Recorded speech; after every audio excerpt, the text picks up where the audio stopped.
ታሪክ ተቀይሯል። መላው ዓለም በድንጋጤ ተውጧል። ለዘመናት ሲፈራ የነበረው የኢራን የባህር ኃይል አቅም በሰዓታት ውስጥ አመድ ሆኗል። ፕሬዚደንት ዶናልድ ትራምፕ በሰጡት እጅግ አስደንጋጭ መግለጫ አሜሪካና እስራኤል በጋራ በወሰዱት መብረቃዊ ጥቃት 42 የኢራን የጦር መርከቦች ወደ ባህር ግርጌ መላካቸውን በይፋ አብስረዋል።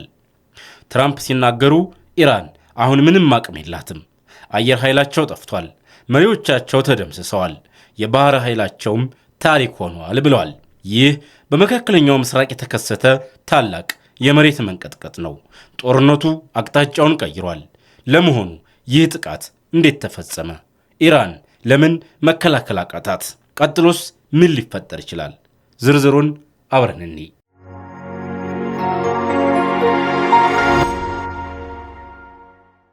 ጥቃቱ የተጀመረው ማንም ባልገመተው ሰዓት ነው። የአሜሪካ ስውር ጀቶችና የእስራኤል የረቀቁ የሳይበር ጥቃቶች የኢራንን የራዳር ስርዓት ሙሉ በሙሉ ሽባ አድርገውታል። በፋርስ ባህረ ሰላጤ ላይ ተሰልፈው የነበሩት 42 የኢራን የጦር መርከቦች አንድም ጥይት ሳይተኩሱ በከፍተኛ ቴክኖሎጂ የታጀቡ ሚሳይሎች ሰለባ ሆነዋል። ይህ ተራ ግጭት አይደለም። የኢራንን የባህር ላይ የበላይነት ለአንዴና ለመጨረሻ ጊዜ የማክሰም ሥራ ነው። ፕሬዚደንት ትራምፕ በዋይት ሃውስ ሆነው ሲናገሩ ድምፃቸው በራስ መተማመን ተሞልቶ ነበር። ኢራን ለዓመታት ስታስፈራራ የነበረው በባዶ ኩራት ነበር ብለዋል። የትራምፕ መግለጫ እንደሚያሳየው አሜሪካ ከእንግዲህ መታገስ የሚለውን ቃል ሰርዘዋለች። የኢራን ከፍተኛ የጦር መሪዎች የሚገኙባቸው ማዕከላት ጭምር በቦምብ መጋየታቸውም ተገልጿል። ይህም ማለት ኢራን አሁን ራስ የሌላት አካል ሆናለች እንደማለት ነው። ይህ ጥቃት ለምን አሁን አስፈለገ? እስራኤልና አሜሪካ የኢራንን የኒውክሌርና የድሮን አቅም ለመስበር የቆረጡ ይመስላል። ሩሲያና ቻይና በዚህ ጉዳይ ላይ ምን ሊሉ ይችላሉ? የመካከለኛው ምስራቅ ካርታ በኃይል እየተቀየረ ነው።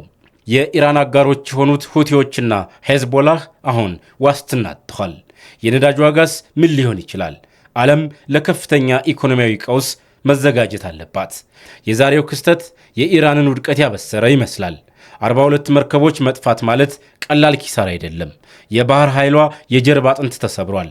ትራምፕ እንዳሉት ኢራን አሁን ምንም አቅም የላትም።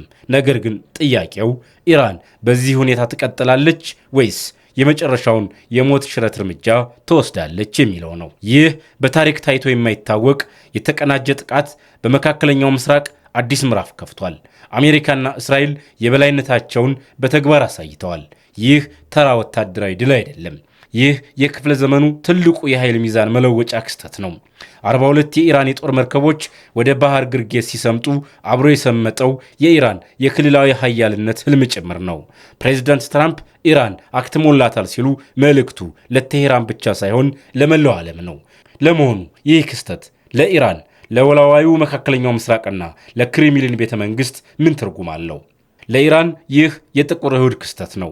የባህር ኃይሏ መደምሰስ ማለት በሆርሙዝ ወሽመጥ ላይ የነበራት ቁልፍ ተሰበረ ማለት ነው። ያለ ባህር ኃይልና ያለ አየር ኃይል ጥበቃ ኢራን አሁን የተራቆተች ሀገር ሆናለች። የትራምፕ መሪዎቻቸው ተደምስሰዋል የሚለው ንግግር የሚያመላክተውም የኢራን የውስጥ መዋቅር መፍረሱን ነው። ይህ ለቴሄራን መሪዎች የመጨረሻው ሽንፈት ነው። ለአሜሪካና እስራኤል የፍጹም የበላይነት አዋጅ። አሜሪካና እስራኤል ዓለምን በአንድ ድምፅ አስገዝተዋል። ለዶናልድ ትራምፕ ይህ ግሬት አሜሪካ የመመለሷ ማረጋገጫ ነው። ለእስራኤል ደግሞ ለዘመናት የኖረችበት የህልውና ስጋት በአንድ ጀንበር ተወግዷል። አሁን መካከለኛው ምስራቅ ያለ ከልካይ በአሜሪካና በእስራኤል ቁጥጥር ስር ውሏል። ይህ የተቀናጀ ጥቃት እኛን የነካ ዋጋ ይከፍላል የሚል የብረት ማስጠንቀቂያ ለሌሎች ተቃዋሚዎቻቸው ነው። ለቀጠናው ሀገራት የቤት ሥራ መቀየር እንደ ሳውዲ አረቢያና የተባበሩት አረብ ኤምሬትስ ያሉ የባህረ ሰላጤው ሀገራት አሁን በአዲስ ስሌት ውስጥ ናቸው። ኢራን የወረቀት ነብር ሆና መገኘቷ የቀጠናው ሀገራት ፊታቸውን ሙሉ በሙሉ ወደ ዋሽንግተን እንዲያዞሩ ያደርጋቸዋል። የአብርሃም ስምምነት ይበልጥ ይጠናከራል። መካከለኛው ምስራቅ ከኢራን ተጽዕኖ ነፃ የሆነ አዲስ ምዕራፍ እየጀመረች ነው። ለሩሲያ፣ ቻይናና ሰሜን ኮሪያ የቀዝቃዛው ላብ ይህ የጥቃት ስልት በሞስኮና ቤጂንግ ከፍተኛ ድንጋጤ ፈጥሯል። ሩሲያ በዩክሬን ጦርነት የኢራን ድሮኖች ተስፋዋ ነበሩ። አሁን ግን ዋና አጋሯ ተንበርክካለች። ፑቲን ቀጥሎ እኔ ጋር ይራመዱ ይሆን የሚል ስጋት ውስጥ መግባታቸው አይቀሬ ነው። ቻይና ከኢራን የምታገኘው የነዳጅ መስመር አደጋ ላይ ነው። የቻይና የኢኮኖሚ ግዙፍነት ያለ ኃይል ጥበቃ ዋጋ እንደሌለው ተረድታለች። ሰሜን ኮሪያ ኪም ጆንግ ኡን የአሜሪካን የቴክኖሎጂ ጥራት አይተው ሚሳይሎቻቸውን በድጋሚ እንዲቆጥሩ ተገደዋል። ይህ ጥቃት ለምስራቁ ጎራ የተላከ የሽንፈት ደወል ነው። የምስራቁ ጎራ የሽንፈት ደወል ተደወለ ሲባል ትርጉሙ አንድና አንድ ብቻ ነው። የአሜሪካ የቴክኖሎጂ የበላይነትና የእስራኤል የማይበገር ጥምረት ማንኛውንም ተቃዋሚ ወደ አመድነት የመቀየር አቅም እንዳለው በተግባር ተረጋግጧል። የኢራን 42 የጦር መርከቦች ወደ ባህር ግርጌ ሲወርዱ አብረው የሰመጡት የሩሲያ ኩራት፣ የቻይና ስትራቴጂና የሰሜን ኮሪያ ግትርነት ናቸው። ይህ ለምስራቁ ጎራ የህልውና አደጋ ነው። የምስራቁ ጎራ ሩሲያ፣ ቻይናና ኢራን ለዘመናት የምዕራባውያን የበላይነት አብቅቷል ሲሉን ከርመዋል። ነገር ግን የዛሬው ጥቃት ያሳየው እውነታው ሌላ ነው። የኢራን ዘመናዊ የተባሉ ራዳሮችና የጥበቃ ስርዓቶች እንደ ወረቀት ሲቀደዱ በሞስኮና በቤጂንግ ያሉ ወታደራዊ መኮንኖች በድንጋጤ ቆመዋል። ይህ የሽንፈት ደወል ነው። ምክንያቱም የእነርሱም መሳሪያ ተመሳሳይ ቴክኖሎጂ ውጤት ነውና። እኛስ ቀጥሎ ምን እንሆናለን የሚለው ጥያቄ በክሬምሊን ኮሪደሮች ውስጥ እያስተጋባ ነው። የሩሲያ ባዶ እጅ መቅረት ለፑቲን ይህ ጥቃት በጀርባ እንደመወጋት ነው።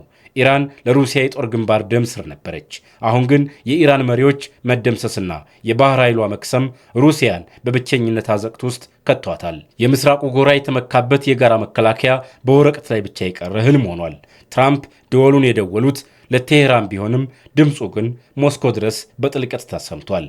የቻይና ስልታዊ ስጋት ቻይና በኢኮኖሚ ዓለምን ለመቆጣጠር ብታስብም የኢራን ውድቀት ግን ያለ ወታደራዊ ጡንቻ ንግድ አይሰራም የሚል ትምህርት ሰጥቷታል። አሜሪካ በሰዓታት ውስጥ አንድን ኃይል ሀገር መንቀሳቀስ የማይቻል የማድረግ ብቃት እንዳላት ስታሳይ ቻይና ስለ ታይዋን ያላትን እቅድ በድጋሚ እንድታጤን ተገዳለች። ይህ ነው የሽንፈት ደወል ማለት። የተቃዋሚ ልብ አስቀድሞ በፍርሃት መስበር የኢራን የባህር ኃይል ታሪክ መሆን የምስራቁ ጎራ ተስፋ መቁረጥ መጀመሪያ ነው። የሽንፈት ደወሉ ተደውሏል። አሁን የሚቀረው የሽንፈቱን ሰነድ መፈረም ብቻ ነው የሚሉ ተንታኞች በዝተዋል። አሜሪካና እስራኤል የብረት ክንዳቸውን አሳይተዋል። ይህ የጥቃት መብረቅ ነገ ወደ የትኛው ዋና ከተማ ያመራል? ፑቲንና ሺጂንፒንግ ምን አይነት የተስፋ መቁረጥ እርምጃ ይወስዱ ይሆን? ወይንስ ለትራምፕ አዲስ የሰላም ጥሪ እጃቸውን ይሰጣሉ? ዓለም በአንድ ትልቅ የታሪክ መስቀለኛ መንገድ ላይ ትገኛለች። እናንተስ ምን ትላላችሁ? የምስራቁ ጎራ በእውነት ተሸንፏል ወይስ ይህ የትልቅ ጦርነት መጀመሪያ ነው? ሐሳባችሁን በኮሜንት ላይ አስፍሩ። ላይክና ሸር በማድረግ ለሁሉም አድርሱ። ለተጨማሪ ሰበር ትንታኔዎች ኢትዮ ፈርስት ፖስትን መከታተል አትርሱ።